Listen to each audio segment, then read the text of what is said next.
जानकी आता ऐश्वर्याला म्हणत असते, ऐश्वर्या आपण तुझी सोनोग्राफी करून घेऊया.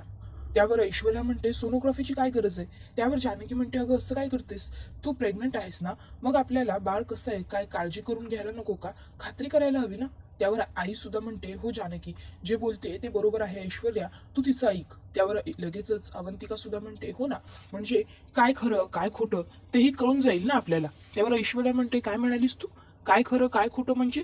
त्यावर लगेचच जानकी म्हणते, अगं काय खरं काय खोटं तिला म्हणायचं नव्हतं, तिला म्हणायचंय काय हवं काय नको असं. तू काही काळजी करू नको, आपण तुला मस्त चांगल्या डॉक्टरांकडे घेऊन जाऊ. आता मात्र ऐश्वर्याच्या सगळं अंगलट येत असतं.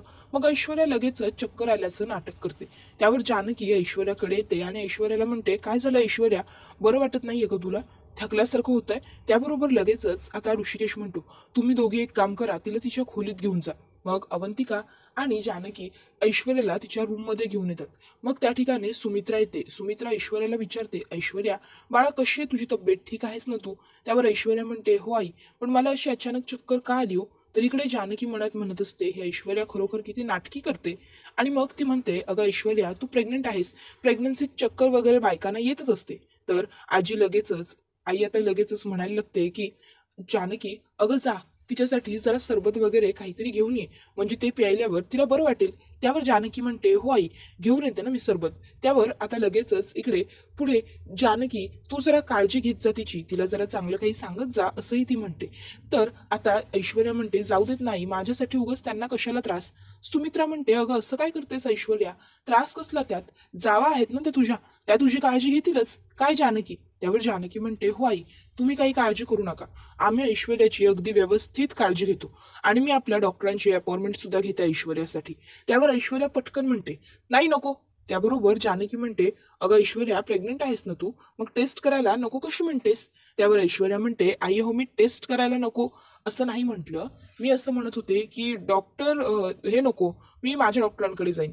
त्यावर जानकी म्हणते, ऐश्वर्या हे बघ असं नको करूस, तू दोन जीवांची आहेस, प्रेग्नंट आहेस, डॉक्टर खात्रीतले आणि ओळखीचे असले पाहिजे ना. त्यावर ऐश्वर्या म्हणत असते की, मी ज्या डॉक्टरांकडे जायचं बोलते ना ते माझ्या खात्रीतले आणि ओळखीतलेच आहेत, मी त्यांच्याकडे जाऊन माझी ट्रीटमेंट पूर्ण करेन. त्यावर लगेचच अवंतिका म्हणते, अगं पण तुला जोशी वकिलांचा काय प्रॉब्लेम आहे, तू त्यांच्याकडे जायला का नकार देतेस ऐश्वर्या? त्यावर ऐश्वर्या म्हणत असते की, असं काही नाहीये, प्रेग्नंट तू आहे का मी, तुला माहिती का मला माहिती. त्याबरोबर लगेचच आता मग मात्र अवंतिका गप्प बसते, कारण ऐश्वर्या ही जे बोलते ते योग्यच आहे. तर मग लगेचच आता सुमित्रा म्हणते, तुमचा काय प्रॉब्लेम आहे दोघींचा, काय फरक पडतो ती कुठल्या डॉक्टरांकडे जाते आणि डॉक्टरांकडे जाणे हे महत्वाचं आहे की नाही? आणि तुम्ही दोघी तिच्याशी ना जरा वाद घालणं बंद करा, जरा तिची काळजी घ्या. अरे तिचा नवरा गेला, पण काहीही झालं तरी तिच्या पोटामध्ये सारंगचा अंश वाढतोय, त्यामुळे सगळ्यांनी तिच्याशी व्यवस्थित वागलं पाहिजे की नाही?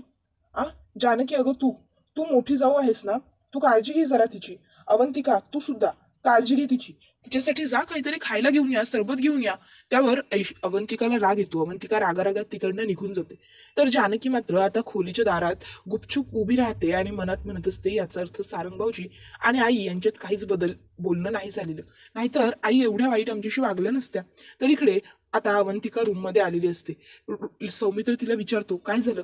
त्याबरोबर लगेचच तिकडे जानकी येते आणि जानकी सांगायला लागते की, आईंमध्ये आणि सारंग भाऊजींमध्ये काहीही बोलणं झालेलं नाहीये, आज आई आमच्याशी जे काही वागतंय त्याच्यावरून हाच अंदाज येतोय असं म्हणतात. त्याबरोबर लगेचच आता सौमित्र म्हणतो, जर असं असेल ना तर आपण आईशी स्पष्टपणे बोलायलाच पाहिजे. तर ऋषिकेश म्हणतो की, नाही सौमित्र, आपण असं नाही करू शकत, कारण अजूनही आपल्या हातात आपल्या प्रॉपर्टीचे पेपर्स आलेले नाहीयेत. जोपर्यंत प्रॉपर्टीचे पेपर्स मिळत नाही ना तोवर आपल्याला काहीच करता येणार नाही.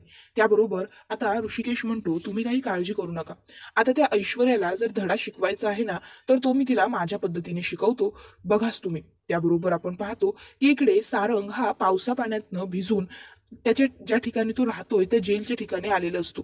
तो आता विचार करतो की, चला बरं झालं एकदाचा पोहोचलो तरी, पण आजचा दिवस खूप पनवती होता. एकतर त्या ऐश्वर्याने मला बघितलं आणि त्यात मध्येच पाऊस पडायला लागला, त्यात ह्या फोनमध्ये सुद्धा बरोबर आत्ताच पाणी जायचं होतं, फोन सुद्धा बंद झालाय.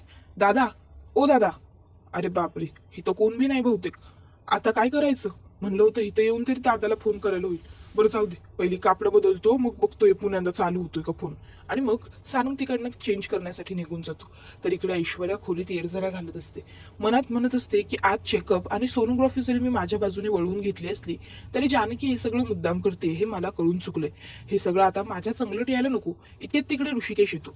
ऐश्वर्या ऋषिकेशला बघून घाबरल्याचं नाटक करते आणि म्हणते, काय हवंय तुम्हाला, तुम्ही इथे का आलाय? त्यावर ऋषिकेश म्हणतो, नाही बघायला आलोय तुझी ही नाटकं किती वेळ चालतात ते, अजून कधी बंद करणार आहेस ही सगळी नाटकं? त्यावर ऐश्वर्या म्हणते, काय बोलताय तुम्ही ऋषिकेश दादा, मला काही कळत नाहीये.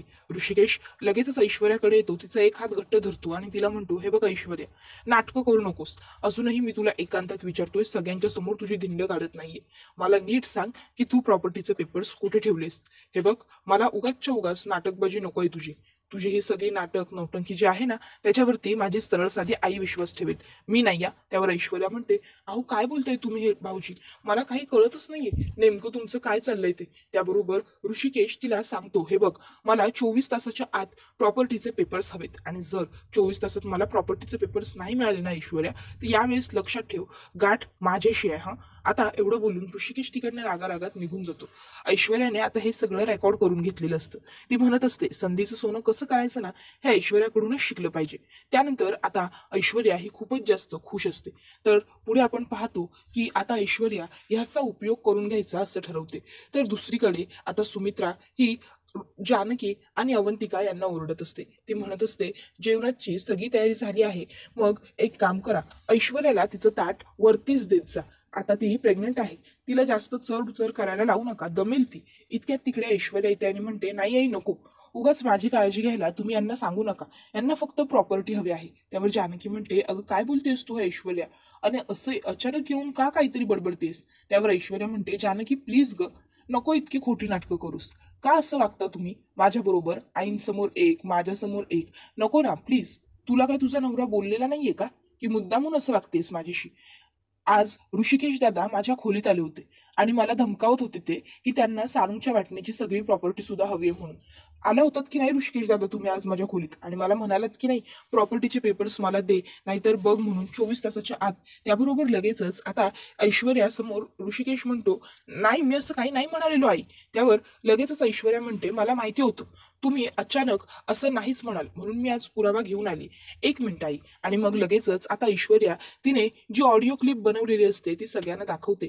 त्यामध्ये ऋषिकेशचा आवाज सगळ्यांना अगदी स्पष्ट येतो. ऋषिकेश म्हणत असतो, ऐश्वर्या 24 तासाच्या आत मला प्रॉपर्टीचे सगळे पेपर्स दे, नाहीतर गाठ माझ्याशी आहे. आता हे ऐकून मात्र सुमित्राला खूप मोठा धक्का बसतो. सुमित्रा म्हणते, बाप रे ऋषिकेश, अरे असा कसा काय वागू शकतोस तू? अगं ऐश्वर्या, बरं झालं तू हे व्हिडिओ बनवून आणलंस, नाहीतर मला कधी कळलंच नसतं, खरं मी तुझ्यावर विश्वासच ठेवला नसता ग. त्यावर लगेच ऐश्वर्या म्हणते, आई अहो हे आजचं नाहीये, जेव्हापासून माझे सारंग गेलेत ना तेव्हापासून हे नेहमी नेहमी सतत होतच असतं. अहो सौमित्र भाऊ, ऋषिकेश भाऊजी, पण तुम्ही असे माझ्याशी वाईट का वागता? अहो प्रेग्नेंट आहे ना मी. मग असं म्हणतात, मोठा धीर हा भावासमान असतो. मग तुम्ही सुद्धा मला आधार द्यायचं सोडून माझ्याशी हे एवढे वाईट का वागता? अहो आज माझे सारंग या जगात नाहीयेत. उलट तुम्ही सगळ्यांनी मला मदत केली पाहिजे, त्यांचा अंश माझ्या पोटात वाढतोय ना म्हणून. पण मदत करणं तर खूप दूरच राहिलं, उलट तुम्ही माझ्या वाटणीची प्रॉपर्टी सुद्धा मागताय. का वागता असं माझ्याशी? अहो जेव्हा माझं बाळ जन्माला येईल त्यावेळेस ते तुम्हाला काका म्हणेल, नानांना आजोबा, आईना आजी म्हणेल, मग तरीही का? त्याबरोबर लगेचच ऋषिकेश म्हणत असतो, आई अगं नको विश्वास ठेवू या मुलीवर तू, ही ऐश्वर्या किती खोटारडी आहे हे तुला माहिती नाहीये का? अगं तुला माहित नाहीये का की तुला आठवत नाहीये, हिने स्वतःची लायकी जेलमध्ये जायची असताना जानकीला जेलमध्ये घालवलं, आपली कंपनी खड्ड्यात ढकलण्याचा प्रयत्न केला. अगं एवढंच काय, नानांना सुद्धा हिने ढकललं, नानांना त्रास होईल याचा प्रयत्न केला, तरीही तू हिच्यावर विश्वास ठेवतेस? अगं आम्ही सगळे त्यावेळेसही हिला पुरून उरलो होतो आणि आताही आम्ही हिला पुरून उरतोय ना, म्हणून हे काहीतरी अशी नाटकं करत असते. खरं बोलतोय मी, विश्वास ठेव. त्यावर लगेचच सुमित्रा म्हणते, अरे बास बास बास ऋषिकेश, अरे काय चाललंय, किती बोलशील ते बिचाऱ्या ऐश्वर्याच्या बाबतीत? मला वाटलं होतं की फक्त जानकीचाच तिच्यावर राग आहे, पण तुम्हाला सगळ्यांच्या मनात तिच्याबद्दल केवढं विष भरलेलं आहे. त्याबरोबर लगेचच नानासाहेब म्हणतात, बाद झालं. काय चाललंय तुझं सुमित्रा? तुझं शहाणपण ही ऐश्वर्या बोलायला लागली की कुठे जातं ग, सोडून जातं का तुला? त्याबरोबर लगेचच सुमित्रा म्हणत असते, अहो याच्यामध्ये शहाणपणाची कुठली गोष्ट आहे? आता स्पष्ट स्पष्ट आपण सगळ्यांनी ऋषिकेशचा आवाज ऐकला ना, तुम्हाला त्याच्या आवाजातली जरब जाणवली नाही का? त्याबरोबर लगेचच आता इथे सुमित्रा ही सगळ्यांनाच सांगते, हे बघा सगळ्यांनी लक्षात ठेवा, ऐश्वर्याशी कोणीही वाईट वागलेलं मला चालणार नाही. सौमित्र म्हणतो, अगं आई पण. त्यावर लगेच सुमित्रा म्हणते, आई वगैरे तू तर बोलूच नकोस, तू तर बाहेरही वकील आणि आतही वकील वकील जानकीचाच काय, बरोबर ना? अरे ही जानकी जेव्हापासून जेलमधून जाऊन आली ना, तेव्हापासून तुम्ही हे सगळं विसरलाय की ती बेलवरती सुटली. पण आजही जेव्हा मी घराच्या बाहेर पडते ना, तेव्हा बायका मला विचारतात की खरोखर तुमच्या सुनेने तिच्या आईचा खून केलाय का हो? सांगा ना, कसं वाटत असेल मला. पण तरीही तुम्ही सगळेजण या बिचाऱ्या साध्या सरळ ऐश्वर्याला दोष देताय. कशासाठी? तुम्हाला काय मिळतं का हे सगळं करून? का उगाचच्या उगाच तुम्ही त्या बिचारीच्या पाठी पडून गेलाय रे? आ त्याबरोबर मग मात्र ऐश्वर्याला आणखीनच जास्त चांगली संधी मिळालेली असते. तर इकडे आता सुमित्रा म्हणत असते, बिचारी काही बोलत नाही तर फायदा तुम्ही घेऊ नका कुणी, मी आहे तिच्या पाठीशी. ऐश्वर्या, बाळा चल, तू तू दमली असशील ना, मी तुला तुझ्या खोलीमध्ये घेऊन जाते. असं म्हणत आता सुमित्रा लगेचच ऐश्वर्याला आधार देते आणि आधार देऊन तिच्या खोलीमध्ये न्यायला लागते. हा सर्व प्रकार जो घडलेला असतो तो बघून घरातल्या सगळ्यांनाच खूप मोठा धक्का बसलेला असतो. कोणालाच कळत नसतं की नक्की सुमित्रा हे असं का वागते. नक्की सारंगमध्ये आणि सुमित्रामध्ये बोलणं झालंय ना, की काही त्यांचं बोलणंच झालेलं नाहीये म्हणून सुमित्रा हे सगळं वागते. मग आता लगेचच ऋषिकेश, सौमित्र, अवंतिका, ऐश्वर्या यांना हा प्रश्नही पडलेला असतो आणि टेन्शनही आलेलं असतं. तर दुसरीकडे आता सुमित्रा ही ऐश्वर्याला म्हणत असते, ऐश्वर्या, ए ऐश्वर्या, बाळा अगं रडू नको, शांत हो, शांत हो. तुझी तब्येत बरी आहे ना? त्यावर ऐश्वर्या म्हणते, आई हो, सतत ऋषिकेश दादा नावाची टांगती तलवार माझ्या डोक्यावरती असते. कसं बरं वाटेल मला, सांगा ना तुम्हीच. त्यावर लगेच सुमित्रा तिला सांगते, हे बघ ऐश्वर्या, बाळा काळजी करू नकोस, मी आहे ना तुझ्या पाठीशी.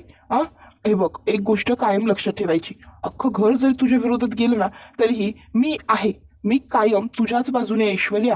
हा, काळजी करू नकोस, सगळं छान होणार तुझं.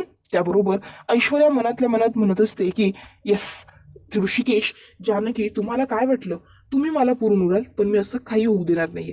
तर इकडे सुमित्रा म्हणते, ऐश्वर्या बाळा, मी तुझ्यासाठी बदाम घातलेलं दूध करून आणू का? त्यावर ऐश्वर्या नकार देते. तर दुसरीकडे आपण पाहतो की सारंग आता घरातल्यांना सांगायला लागतो की त्या दिवशी आई माझा फोटो घेऊन एकटीच रडत बसली होती. मग मी त्या ठिकाणी गेलो, आईला मी माझ्या त्या फोटोत दिसलो, पण आई मला चिडली कारण तिने मला ओळखलंच नव्हतं. ती म्हणायला लागली, कोण आहात तुम्ही आणि हे काय असे अचानक एकाएकी तुम्ही खोलीत कसं काय शिवून आलात? तुम्हाला काही कळतंय का? ए ए ए ऋषिकेश, अरे ए जानकी, कुठे आहात तुम्ही? अरे लवकर या, हा बघा इथे चोर आलाय. त्याबरोबर लगेचच आता त्या ठिकाणी ऋषिकेश, जानकी, अवंतिका, सौमित्र यांच्यापैकी कोणीच येत नाही कारण ते लोक तर बाहेर गेलेले असतात. तर आता इकडे लगेचच सारंग म्हणत असतो, आई तुम्हाला ओळखलं नाहीस का? अगं मी तुझं सारंग. आणि मग तो लगेचच आईला स्वतःची सगळी दाढी मिशी वगैरे काढून दाखवतो. त्याबरोबर आई सारंगला घट्ट कडकडून मिठी मारते आणि ढाय मोकळून रस्ता रडते.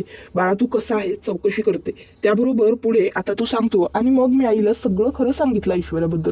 त्यावर जानकी म्हणते, मग जर आईना एवढं ऐश्वर्याचं खरं रूप सारंग भाऊजींनी स्वतःच्या तोंडाने सांगितलं, तरीही मग आई आपल्यावरती विश्वास ठेवायला का तयार नाही? त्याबरोबर आता अवंतिका म्हणते, हो ना, मला सुद्धा कळत नाहीये. मला तर असं वाटतंय ना की आपण आईशी जाऊन आता सरळ सरळ बोलून टाकावं, त्यांना सगळं सांगावं. त्याबरोबर आता इकडे ऋषिकेश म्हणत असतो की आपण असं नाही करू शकत, कारण अजूनही प्रॉपर्टीचे पेपर्स आपल्या हातामध्ये आलेले नाहीयेत. त्यामुळे आपल्याला ऐश्वर्याला धडा शिकवायचा असेल तर काहीतरी हाच मार्ग निवडावा लागेल. त्याबरोबर सौमित्र म्हणतो, पण मला कळत नाहीये आई असं का वागते? तर सारंग म्हणत असतो की आईला जर मी एवढं सगळं माझ्या स्वतःच्या तोंडाने सांगितलंय तरीही ती आई अजून ऐश्वर्याची बाजू घेते, हे जरा अवघडच आहे. आई नक्की शहाणी झाली आहे ना? इतक्यात त्या ठिकाणी सुमित्रा येते आणि सुमित्रा म्हणते, हो शहाणी झाली आहे आणि खूप चांगली शहाणी झाली. त्याबरोबर आता सगळेजण तिच्याकडे बघायला लागतात. अवंतिका आता आईला बघून म्हणते, आई तुम्ही? त्याबरोबर ती म्हणते, हो मीच. तुम्हाला काय वाटतं, मला ऐश्वर्याचं खरं रूप कळल्यानंतर तिचा राग आला नसेल? त्यावर सारंग म्हणतो, आई मला तर वाटलं होतं तू तुझं तिच्या झिंजा धरशील आणि उपटशील. त्यावर सुमित्रा म्हणते, माझ्याही मनात तसंच काहीतरी आलेलं. वाटलं होतं की तिच्या जवळ जावं आणि थेट तिच्या दोन मुस्काटात लगावून द्याव्या, पण त्याचा काही पर्याय होणार नाही. आता काय आहे ना, ऐश्वर्या या सगळ्याच्या खूप पुढे निघून गेलेली आहे. जर आता ऐश्वर्याला धडा शिकवायचा असेल ना, तर आपल्याला असं काहीतरी वेगळं करायला हवं की ज्यामुळे ऐश्वर्याला चांगली जन्माची अद्दल घडेल. पुन्हा कधीच, अगदी कधीच ती कोणाबरोबरच असं वागू शकत नाही. त्यामुळे मी हे सगळं काही घडवून आणलंय. त्याबरोबर हे ऐकून ऋषिकेश म्हणतो की जर असं असेल ना, तर आपण सगळ्यांनी मिळून मिळून ऐश्वर्याला धडा शिकवायचाच. त्यावर सुमित्रा म्हणते, हो नक्की. जानकी म्हणते, तिला जर वाटत असेल ना की ती या अध्यायाची खलनायिका आहे, तर हा अध्याय लवकरात लवकर संपेल ही माझी तयारी आहे. त्याबरोबर लगेचच आता इकडे सारंग सुद्धा म्हणतो की हो, ही ऐश्वर्या नावाची जी कीड आपल्या घराला लागली आहे ती कायमची नष्ट झालीच पाहिजे. तर आता लगेचच अवंतिका म्हणते आपण आपल्याला नडणाऱ्या त्या ऐश्वर्याला चांगली अद्दल घडवायची जन्माची, ते सुद्धा आपल्या रणदिवे कुटुंबियांच्या स्टाईलने. तर आता लगेचच सुमित्रा म्हणते या सगळ्यामध्ये मी आहे तुमच्या बरोबर. जानकी म्हणत असते ऐश्वर्या आता तुला सोडणार नाही. तर सुमित्रानेच तिला सांगितलेलं असतं की तू बिकुल वाजव, ऐश्वर्याच्या विरोधातलं बिकुल, आणि जानकीने ते केलं सुद्धा होतं. त्यानंतर आपण पाहिलं की लगेचच सगळेजण आपापले हात मागे घेतात आणि ठरल्याप्रमाणे वागायचं असं ठरवतात. तर सुमित्रा म्हणत असते सगळं व्यवस्थित व्हायला हवं हा. त्याबरोबर जानकी म्हणते होईल हो आई, तुम्ही काही काळजी करू नका. आतापर्यंत ऐश्वर्याने आपली एकी बघितली नव्हती, पण आता यापुढे ती बघेल रणदिवेंची फक्त आणि फक्त एकी. मग तिला कळेल काय वागली आहे ती आणि काय नाही वागली आहे. त्याबरोबर पुढे ती म्हणत असते की जर ऐश्वर्या आपल्याला त्रास देत असेल तर आपण सगळ्यांनी 5 पांडव बनायचं आणि तिला चांगली अद्दल घडवायची. तर आता लगेचच अवंतिका म्हणते की हो, अद्दल तर आपण ऐश्वर्याला घडवायचीच आणि ती सुद्धा चांगलीच घडवायची. सुमित्रा म्हणत असते की हो, अगदी बरोबर बोलताय तुम्ही. सारंग म्हणत असतो तिने आपली एकी तोडण्याचा प्रयत्न केला ना, तिला चांगलीच अद्दल घडली पाहिजे. जानकी म्हणते तुम्ही काही कोणी काळजी करूच नका, तुम्ही सगळे आहात ना माझ्या बरोबर, मग सगळं व्यवस्थित होईल. त्याबरोबर लगेचच आता इकडे सगळेजण आनंदी होतात. तर हा व्हिडिओ इथेच संपतो. तुम्हाला हा व्हिडिओ आवडला असेल तर लाईक करा, शेअर करा आणि चॅनलला सबस्क्राईब करा. बेल नोटिफिकेशन ऑल वर सेट करा जेणेकरून सगळ्या नव्या व्हिडिओंच्या अपडेट्स तुम्हाला मिळतील. तुमच्या प्रतिक्रिया आणि कमेंट्स नक्की कळवा.